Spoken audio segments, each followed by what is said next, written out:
देखिए, आज हम सीखने वाले हैं मॉडल्स का प्रयोग। मॉडल्स का प्रयोग जैसा कि सा नाम से ही पता लग रहा है मॉडल्स। मॉडल्स के बारे में हम जानते हैं, जैसे आपने सुना होगा मूवियों में मॉडल्स होते, कहते ये बहुत बड़े मॉडल्स हैं। तो परिभाषा स्पष्ट है कि जिस रूप में उसको हम प्रयोग करना चाहें वो उस रूप में प्रयोग किया जा सकता है। देखिए, सामान्य अर्थ पर ये दिया गया है, इसमें दिखाया गया है। इसका प्रयोग सामान्य अर्थ में किसी भी जगह किया जा सकता है आवश्यकता के अनुसार। कभी ये मेन वर्ब का काम कर सकते हैं, कभी ये हेल्पिंग वर्ब का। जैसे इसके अंतर्गत आते कौन कौन से हैं, जैसे इसमें दिया गया कैन का प्रयोग, दूसरा दिया गया कुड का प्रयोग, तीसरा दिया गया मे का प्रयोग, चौथा दिया गया माइट का। तो कैन का सामान्य अर्थ हम सकना के रूप में प्रयोग करते हैं। उसके बाद दिया गया कुड का। कुड का प्रयोग हम कैन का पास्ट टेंस कुड माना जाता है, जिसका प्रयोग हम मतलब कैन का ही पास्ट टेंस होता है ये, ठीक है।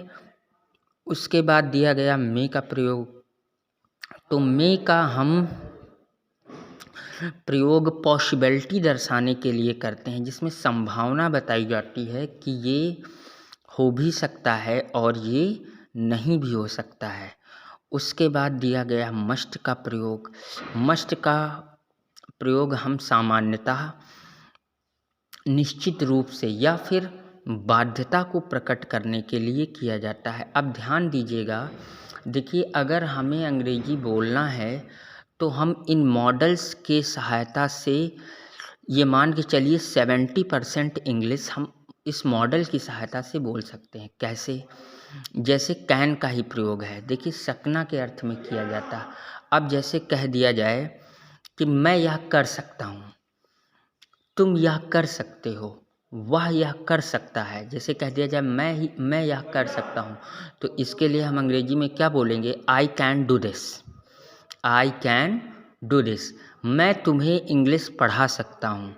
इसके लिए अगर हमें बोलना है तो हम बोल सकते हैं I can teach you English.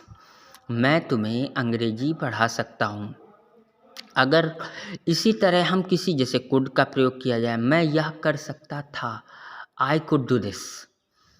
अब जैसे मी का प्रयोग उसके बाद इसमें दर्शाया गया। मी का प्रयोग हम किस अनुसार करते हैं? संभावना व्यक्त करने के लिए, आज्ञा, परामर्श, निवेदन के लिए भी। जैसे कहा जाए it may be rain today. It may be rain today. आज वर्षा हो सकती है। अब देखिए इसमें जैसे आपने देखा आसमान को, तो इसमें कोई ये संभावना ही व्यक्त की जा रही है, कोई निश्चित वो नहीं है कि हम नहीं बारिश होगी ही।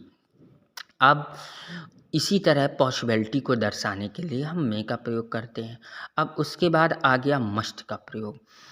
तो जैसे कि दिखाया गया, मस्ट का प्रयोग हम निश्चित रूप से या बाध्यता प्रकट करने के लिए करते हैं।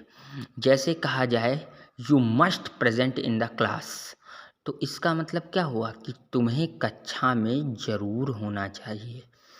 मतलब जिस जगह पर बाध्यता या कंपल्सेशंस, मजबूरी, इन चीज़ों को दर्शाया जाता है, वहाँ पर मस्ट का प्रयोग किया जाता है। देखिए मॉडल्स बहुत ही इम्पॉर्टेंट टॉपिक है आपके लिए, जिसके तरह तरह के यूज हम अंग्रेजी में सीखते हैं।